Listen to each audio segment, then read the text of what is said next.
Holcim or Cemex, and that starts coming down, wala na, hindi na kayo makakatulog. You're spending the rest of your nightmares at night and trying to get up in the morning, trying to figure out what do I do, how do I get out of this, and perhaps you might just turn your computer screen off because you just don't want to face the facts. Okay? So what do you do to be able to contain that? Buy several companies. Okay?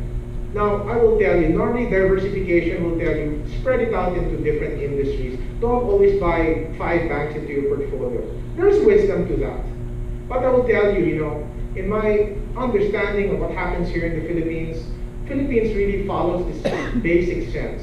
When stocks go up, they tend to all go up together. And when stocks go down, they also tend to go down together. So if I were to be able to create a diversified portfolio, let's say I buy a bank, infrastructure, property, etc., kung bumaba yung market, lahat naman din mahuhulog, ganun din. Right?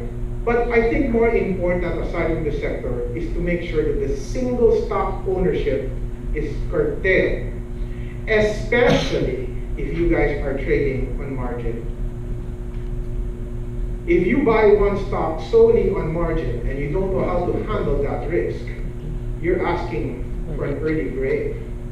Margin comes with responsibility. If you want to be able to buy more than what your cash allows, you have to make sure you protect that by buying several issues and not just one. Right? Don't be crazy enough to be able to believe that you're a superhuman being and every call you make one at a time will be picture perfect. That's not going to happen.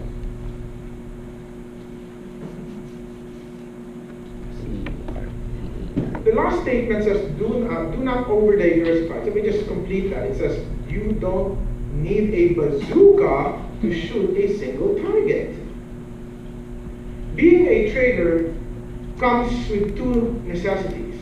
One, your ability to sense what's going on and where to put your allocations to. When you start allocating your money into these different types of issues, your technical sense will tell you, this is better, this is not, this is good, this is not. And if you have that ability already to be able to generate that, you don't need to be able to buy 20, 30, 50, 100 stocks to be correct. A trader knows what he's there for.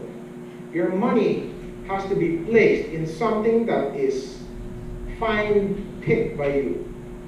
And it's not a broad assessment of that. If you want to do that, buy an index stock, right? Or buy an index fund, rather. And then you can go ahead and use your bazooka for that.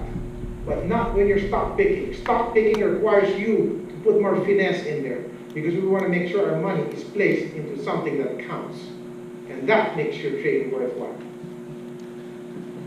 Now, if I buy a stock, like I said, you can scale up and you can scale down. And when you're adding to a position, let's say you bought your first stock and you're moving along with a particular trade. Do understand that when you're buying into a particular stock, you only want to add when you are correct. Okay? As the stock is bought and your price is now moving away from you on the upside and you start making money, you can now add and add and add to your position. Consequently, every time it goes to your trend line, you can add to your position there. Please don't do the inverse. The inverse is, I buy my stock, it falls down. So obviously what are you going to say? Oh God, just got hit. Can I buy more para my average price goes down na lang? And then when it falls down again, sige, dadagdag na naman ako para bumaba na yung average price ko. What are you doing?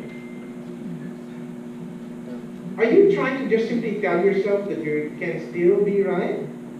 Can still be?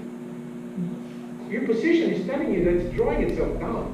You made the wrong cast, right? Be mature enough to be able to take that responsibility and say, hey, I did something wrong. Snuff it out. Do you think major corporations out there, when they make a mistake, that they just keep it and let it burn in their pocket?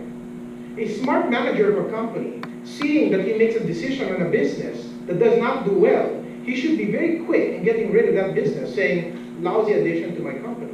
Get it out. If Jollibee will come up and say, hey, Deli France is not adding to my bottom line the way I expected, get it out. And that should be the same purpose you have. Just like an executive will make an executive decision to cast that in a business, You as an executive trader should do the same thing. Not working out, don't add to that position. Just manage the loss until it's zero. Then look for something else. Put your money into where it counts, not into where fire is burning more.